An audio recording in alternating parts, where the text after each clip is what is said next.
And I think resilience is such an interesting topic because I sometimes hear it misused a little bit, like in organizations when we want to push more change through or have our project teams and project managers and executives work harder. We kind of say that they need to be more resilient, and I think it's misleading because resilience isn't just about toughening up and being able to work harder. So that's actually what I would like to unpack with you today. What is it really, and how can people work with it? Yeah, that's great. Let's start, I think, with a definition of resilience. And so I love to use the HeartMath Institute's definition. The HeartMath Institute, if you haven't heard of them, are a nonprofit organization that uses research and education to promote heart-based health and heart-based leadership and well-being. And they define resiliency as the capacity to prepare, recover from, and adapt in the face of stress, challenge, and adversity.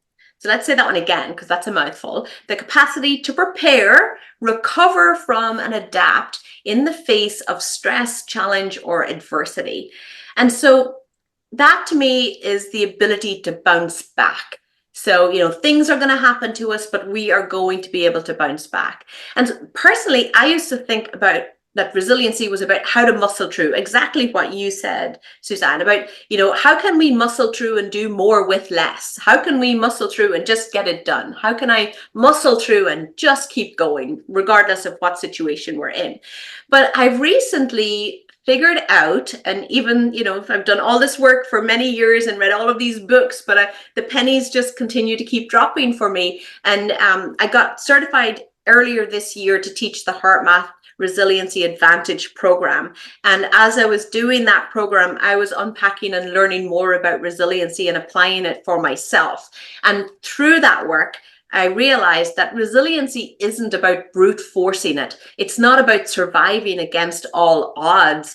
It's about being able to move through life with grace and ease and allow things to happen and allow your emotions to come up and, allow yourself to feel strongly about things, but also allow yourself to have the space to sort of consider why you are reacting or responding and respond more appropriately and bounce back and be able to give yourself what you need to stay resilient or to stay above the line, because that's our podcast. That's what we're talking about. But so I think resiliency is about moving through life with the grace and ease and non-judgment and just building that awareness of what's coming up from us, what do we need to learn from, and what do we need to do differently to just stay in that above the line mindset. So I don't know, Susanne, how would you define resiliency? What does it mean for you? Well, first of all, I really like how you bring in the HeartMath Institute. I think that was one of the things that we both connected around. And, interestingly enough, I signed up with them last night, a course that they're doing online. So they're the real deal. We have no financial or any other interest in the Institute, but I think we can both recommend their work to everybody listening. It's all science-based. And I might offer up an image to go with this description as my definition of resilience, because I like to compare it to a tree. So if we imagine a tree is rooted, and what happens when there's a storm is that the tree will not bend completely, but it will kind of be flexible enough to adjust with the winds, because if it wouldn't be flexible, it would be easier for it to break, actually. So the trees almost, they adapt to the winds. And when it stops being windy, the tree will kind of come back. And what we see in nature, of course, is if it's like, I'm Danish, right? And even if I've lived in this country for 25 years, if you go to the west coast of Denmark, you'll see that the wind always blows one direction. You will see all the trees leaning in one direction. But it's the same with people. If we have a lot of wind all the time, eventually it becomes more difficult to come back to equilibrium. And I think another interesting thing to observe when we use this analogy with trees is that normally there is a storm, or strong winds, but we don't constantly have strong winds. It's not the majority of trees that are tilting to one side. And if we think of modern workplaces today, what is a storm or strong winds? It is a lot of pressure before a deadline. It was working under stress. But we're not built like the trees. We're not built to be under stress all the time. So imagine there are 5-6 weeks without strong winds, and all of a sudden there's one night with strong winds, and we go back to having calm weather again. But of course, and as people, we're not built to be in stormy weather all the time. We're just not built to work around the clock, to not have any rest and recovery. And this is one of the bigger topics that I coach people on. I see people, sadly enough, they work with global teams and they feel they always have to be on. So they never get that recovery, the strong winds all the time. So sorry, it took you a little bit on a story there, but that's how I would frame resilience. I like this tree analogy. Yeah, I think it's so nice to have an image of what you think of when you think about this. And I think the image of the bent trees is a good one. We can all sort of remember seeing that at some stage in our lives. I mean, I think the HeartMath talks about resiliency as we are all, as human beings, we are energy beings. So we have an energy to us, and we can either be sustaining and enhancing our personal energy, or we can be draining our energy. And so the HeartMath defines emotions as renewing emotions or depleting emotions. So a renewing emotion might be, feeling compassion, feeling gratitude, feeling joy, or just feeling at ease and feeling calmness. And a depleting emotion might be something that's sadness, or, feeling a little bit depressed, or feeling under the weather, or just feeling fatigued or overwhelmed or stressed. And so we can learn to build our resiliency capacity by experiencing more of the renewing emotions and less of the depleting emotions. And so going back to the conversation we had last time was around self-awareness. We need to sort of build that self-awareness around, well, how am I feeling right now? And is that feeling renewing my emotions, renewing my energy, or depleting my energy? And I think it goes back to above the line or below the line, right? So above the line, those activities that we talked about being above the line, feeling trust, feeling compassion, feeling like you have empowerment to chart your own course, like those are renewing emotions. And the below the line, feeling like life is happening to you and you don't have autonomy and you don't have the ability and agency to change how life is happening to you, those are depleting emotions. So it's like your cell phone, right? If you take your cell phone and you didn't put it on your charger overnight, the battery would be depleted in the morning. You wouldn't be able to use it. And so we're the same. We are energy beings. So we have to remember to bake into our day those activities that help us renew our energy level and increase our resiliency capacity. And the more we do that, the more we build our capacity for more and more resiliency. And I think as leaders too in our organizations, we need to be using these tools with our team and helping our team see that they need to bake in time for them to recover also. I mean, you think about world-class athletes, their recovery time is just as important as the exercise and practice time, if not more important. And so we need to bring that, I think, into our business lives and even into our personal lives, and just remember that recovery is really important. So Susanne, for you, what types of situations renew your energy or might deplete your energy? It's interesting because as you're speaking, it makes me think of an exercise that I did 15 years ago when I was a very stressed out project manager. I read this book called Energize. I still remember it. It had such a big impact on me because I was in this situation. I felt drained. And one of the exercises in the book was to go through a typical day for me and list anything that drained me or anything that replenished me. And I sat down and I was like, okay, a typical day, what do I do? What do I do? What do I do? And I realized that my energy was okay up until 6 p.m. At 6 p.m., what happened was that most people would leave the office And that's when I had time to go through my emails. You know, you've been running all day, you've been firefighting probably. And that's when I had the quiet time to sit down. And I realized that that half hour or full hour with my emails, that's when my tank went poof, or my battery just drained. And once I had that insight, I began to restructure my day, because I think it was just a question of I needed more recovery time. I couldn't be in the office for that many hours without getting outside for a walk or something. So I began to restructure my day. And I also became more aware of what energized me. So what energized me back then might be a bit different to today. But in today's world, because I'm much more aware of these things, I have much more recovery time.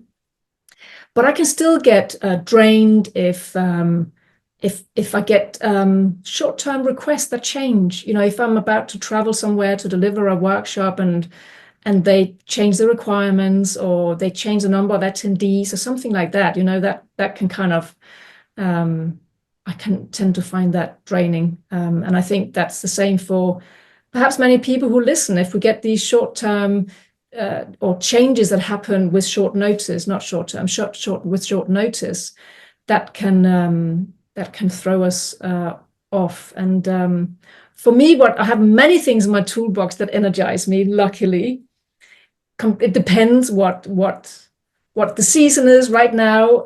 In the UK, it's getting colder, and I like a long hot bath that kind of really replenishes me. But otherwise, I get out. I work a lot from home, so I get out and I walk amongst the trees here.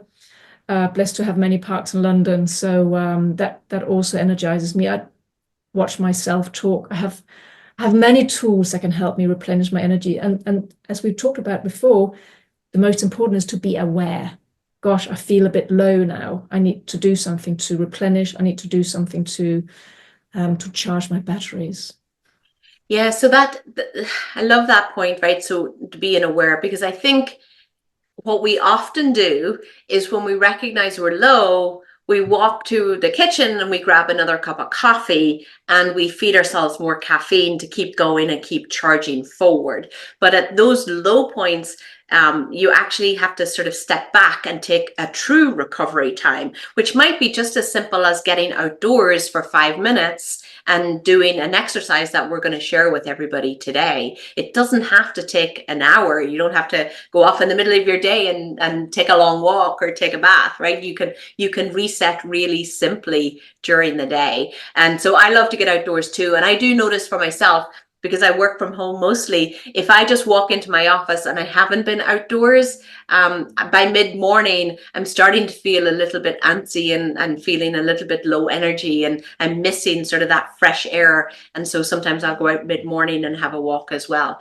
But I think that awareness of how are you feeling and what depletes, I love that exercise that you did in that book, just recognizing and charting what's depleting your emotion or draining your energy and what's renewing your energy during the day. You know, again, I think someone could take a sheet of paper, put a line down the middle and write what's draining them and what's renewing them, and just keep a log of that for a couple of days, and you'll start to see the patterns.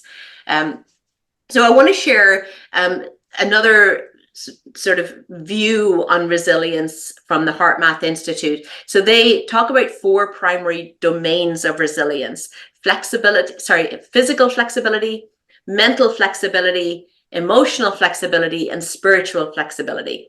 So the physical flexibility, I mean, we know what that is, right? That's just staying fit and healthy. And from a physique perspective, just being able to be healthy, go out for a walk and do whatever it is that fits within your physical well-being.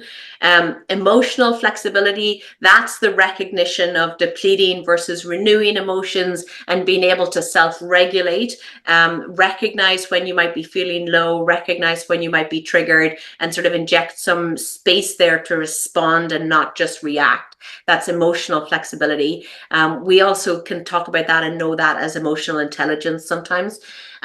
Mental flexibility, that's the recognition of the chatter that goes on in our head, and just being aware that the chatter is not necessarily you. Like, I have a hand, I also have a mind. And my mind is not necessarily me. My mind is going to be chatter, chatter, chatter, chatter, because my mind is there to keep me safe. That's a whole other conversation. discussion about how our brains evolved, but just know for now that your mind is not necessarily you, and the chatter that goes on in your mind isn't necessarily something you have to listen to 100%. And sometimes it's right and sometimes it's not right. Sometimes that chatter can lead you to be self-critical, self-judgmental, and it's not healthy for you. So I think mental flexibility is the ability to recognize what that chatter is and be able to set it aside and not get sucked into the story that it's telling you, and also maybe being able to quiet it as well and have some peace from that sort of ongoing chatter in your head. And then spiritual flexibility, that's really about judgment and, being tolerant of other people's diversity in their thinking and in their beliefs and how they're showing up, and being able to not judge yourself for what you think, and everybody can decide what their own thoughts are around their spirituality, but it's really about being tolerant for yourself and being tolerant for other people. And they use the word flexibility to describe all of this, because resiliency is about flexibility. It's about being able to adapt. And when we build our capacity for resiliency, we're building our flexibility muscle. We're building our own ability to not be phased out or alarmed by changing situations, right? So situations will change, priorities will change, things will come up at the last minute.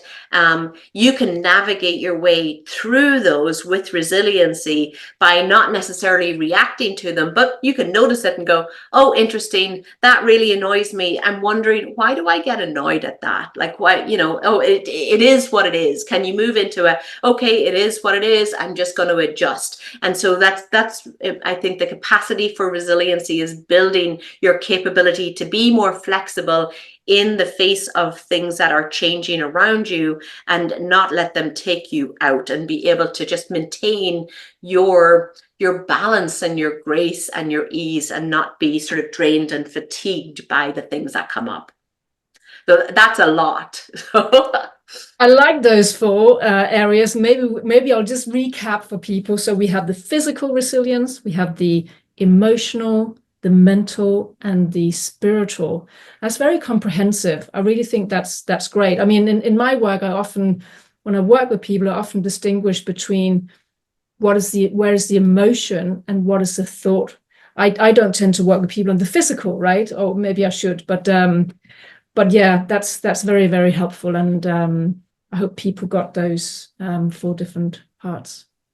And you have a tool for us. We have a tool. So today we are going to share the HeartMath Quick Coherence Technique with everyone. And we will give you a link to this so that you can do it on your own. But we're actually going to try it out right now ourselves. And Susanne and I will model it for you. So let me just tell you what this is, and then we'll dive in and try it out. So it's a very simple technique that we use to bring our heart and our brain into coherence together.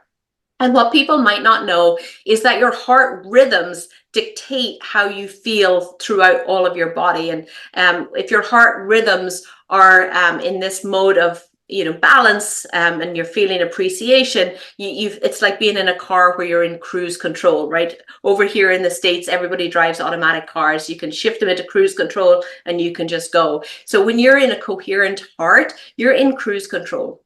And if you're in an erratic heart rate, your variability is more erratic. It's like you're hitting the brake and the gas pedal at the petrol pedal at the same time, right? So it feels very jerky. You can imagine if you were hitting both of those nonstop, you're just constantly jerking your car. And so that feels that way in our body too. So what we're doing with this technique is we're regulating our breath. We're using our breath to regulate our heart rate. That is then sending a message to our brain to regulate our brain's thinking patterns. And then our brain is sending neurotransmitters into our body to reduce these sort of calming and reducing the stress hormone that might be firing throughout our body. And it very, very quickly, within seconds and minutes, can regulate our entire system. And there's been studies that have been shown to show what the heart rate is before and after. And it really can show how this works. So what we're going to do is we are going to focus our attention in the area of our heart. We are going to breathe more slowly and more deeply than usual. And we can inhale for 5 seconds, hold it, and then exhale for 5 seconds. We'll just let everybody sort of count that in their head. So step 2 is to make a sincere attempt to feel and experience a regenerative emotion, such as the emotion of gratitude, or maybe you're walking on your favorite beach, or you're going for your favorite walk, you're feeling the sun in your face, you're hugging your favorite dog, and we want you to sort of really feel that emotion in your heart, and then you're going to hold that there for a couple of moments. And you can do this exercise with your eyes open or your eyes closed, whichever way you feel like you want to do it. And it's good to do it with your eyes open, because you can do it when you're walking into meetings, you can do it when you're talking to somebody. Nobody ever needs to know you're doing this exercise. And the more you practice it, the more you can bring this into your day-to-day experience. So Susanne, are you ready to try it out? Absolutely, bring it on. Okay, all right. So step 1, we're going to focus our attention in the area of our heart. You can hold your heart like this if you want, or you can just imagine that your breath is flowing in and out of your heart or chest area, and breathe a little bit slower and a little bit deeper than usual.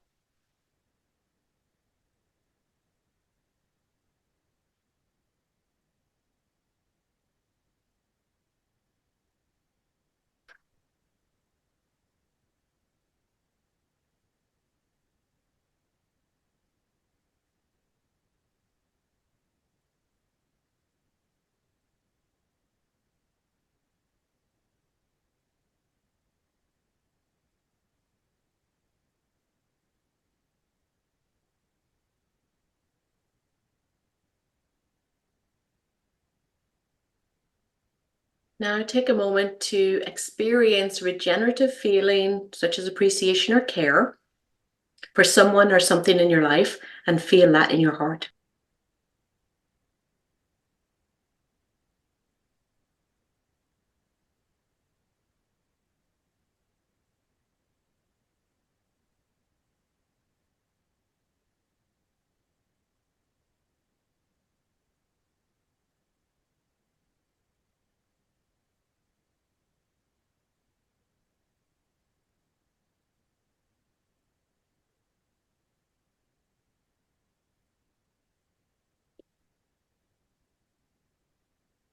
Okay.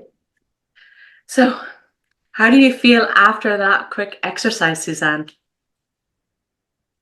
I must say, I feel it's very powerful, and I feel something has changed.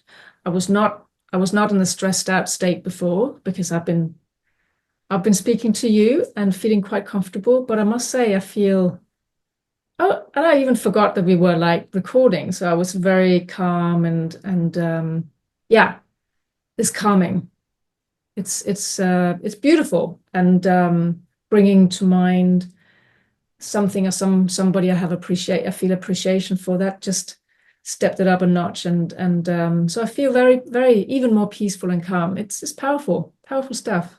Yeah, it's so easy, right? I mean, I think sometimes as humans we look for complicated answers. And this, to me, I feel like is so accessible for pretty much everybody. And the hardest part is just remembering to do it. But I know you said before that we can do it even as we're walking into a meeting. And I would say there is, I think there is a difference. I agree we can, but even as you were talking, I was slowing down my breath. But there was a difference when we stopped and I put my hands on my heart and we took enough time to really let the breath slow down. It was so much more powerful. So what I want to say is, yes, we can do it as we're walking to a meeting, but focusing on it 100% and imagining and bringing to mind something or somebody we feel appreciation for. I think it's stronger if we can do it 100% focused. Yeah, I think also the more you do it, the better you will be able to do it at those moments that really count. So I recommend taking a minute to start, prep the start of your day by doing this technique. It might be in your car on your way to work. It might be just 5 minutes at the start of your day. Maybe build in some reset moments in your calendar through the day where you take the 2 minutes, because, you know, really you can take 5 minutes if you want to, but 2 minutes will get you there as well. And just take the 2 minutes through the day to reset. And then that will help you sustain. And then at the end of the day, it's a great exercise to do before you come home, particularly if you're coming home to maybe a busy family life where you're getting straight into kids' homework and dinners and all that sort of stuff. This will help you reset. And then in those moments where you are maybe moving into a meeting or you're talking to someone and you're noticing that your mind is racing or you're thinking about something else or you're not 100% present, you can sort of do it really quietly for just a 30-second time frame to just bring yourself back into the present moment and give that person your full attention or give that meeting your full attention. And that lets other things sort of fall away. The dial on the other noise that's going on outside of whatever that interaction is gets turned down, and it helps you really focus in to the current moment as well. And the research is incredible. The research shows that people who do this activity and this very simple tool multiple times per day, they can increase their resiliency capacity. And there's a graph that shows where most people sort of fall down from eustress and then high potential, high performance, way down into the overwhelm and burnout cycle. And the people who do this sort of end up at a much more even place, and they're able to sustain their energy levels, and they're not feeling as fatigued at the end of the day or through the day. They don't experience that mid-afternoon slump. And I would also say that if you are feeling low or feeling tired, you could take the 2 minutes to do this exercise, and it will rejuvenate you really quickly right there and then as well. Yeah, I just want to chip in there because I have been also familiar with the HeartMath Institute and the research for a long time. And this is backed by research. People can notice what's happening in them as they breathe this way, honestly. In addition to that, it is not something they're imagining. It is highly studied, and it's also something that I write about in how to do the inner work. I've got that coherence breathing technique in there, and it's powerful stuff. It's beautiful, and when we enhance it with that feeling of appreciation, it further enhances it. And people can measure it. You can measure the level of the blood. You can put EEG on the body and measure what the heart rate does. So it's good stuff. It's simple and it's powerful. Yeah.